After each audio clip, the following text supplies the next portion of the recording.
Assalamualaikum warahmatullahi wabarakatuh. Perkenalkan, nama saya Ananda Sakinata Prastiwi dari D4 Teknik Otomasi 5B dengan NRP 0919 040061. Nah, di sini saya akan mencoba menjawab dari soal ETS praktikum jaringan, di mana yang pertama saya akan menjelaskan terlebih dahulu definisi dari jaringan komputer. Seperti kita lihat pada gambar, di sini adalah merupakan gambar jaringan komputer. Jadi definisi jaringan komputer itu sendiri, jaringan komputer adalah sebuah kumpulan komputer, printer maupun peralatan lainnya yang terhubung dalam satu kesatuan.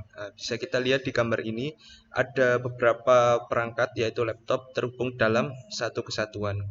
Kemudian informasi dan data bergerak melalui kabel-kabel ataupun tanpa kabel sehingga memungkinkan pengguna jaringan komputer dapat saling bertukar dokumen ataupun data, mencetak pada printer yang sama, dan bersama-sama menggunakan hardware atau software yang terhubung dengan jaringan.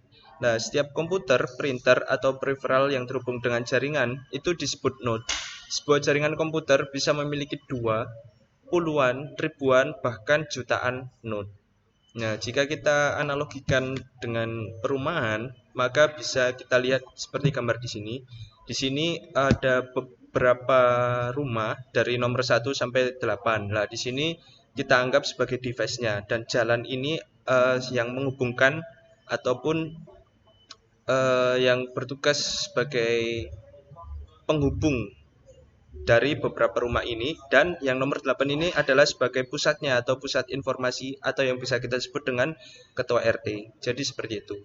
Kemudian yang kedua, kita beralih ke subnetting. Jadi subnetting itu apa? Subnetting berarti memecah jaringan menjadi beberapa jaringan kecil untuk memperbanyak network ID dari suatu network ID yang sudah ada, di mana sebagian host ID dikorbankan untuk menggunakan dalam membuat ID tambahan. Fungsi subnetting sendiri ada bermacam-macam, diantaranya mengefisiensikan alamat IP, kemudian mengurangi traffic jaringan, kemudian meningkatkan keamanan jaringan, dan lain-lain. Di samping fungsi, subnetting juga memiliki tujuan. Yang pertama, menempatkan suatu host apakah berada dalam satu jaringan atau tidak. Kemudian, bisa mengatasi masalah perbedaan hardware dengan topologi fisik jaringan dan lain-lain.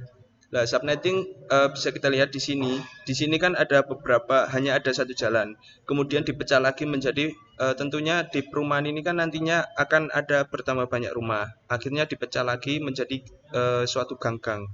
Dan di suatu ganggang ini tadi pasti ada satu yang bertindak sebagai ketua RT ataupun sebagai pusat informasinya. Jadi seperti itu. Kemudian yang terakhir, OSI layer. OSI layer itu apa? OSI layer adalah model referensi yang dikembangkan untuk menciptakan sebuah kerangka yang bersifat konseptual. OSI layer memiliki 7 model layer.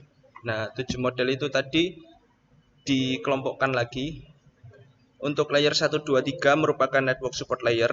Yang keempat menghubungkan dua subgroup, dan layer yang 5, 6, 7 sebagai user support layer. Nah, OSI layer terdiri dari 7 layer. Apa sajakah 7 layer itu? Nah, bisa kita lihat di sini. Layer yang pertama yaitu physical layer, yang kedua data link layer, yang ketiga network layer, keempat transport layer, 5 session layer, 6 presentation layer, dan 7 application layer. Mungkin demikian yang bisa saya sampaikan. Oh, ada tambahan sedikit di sini.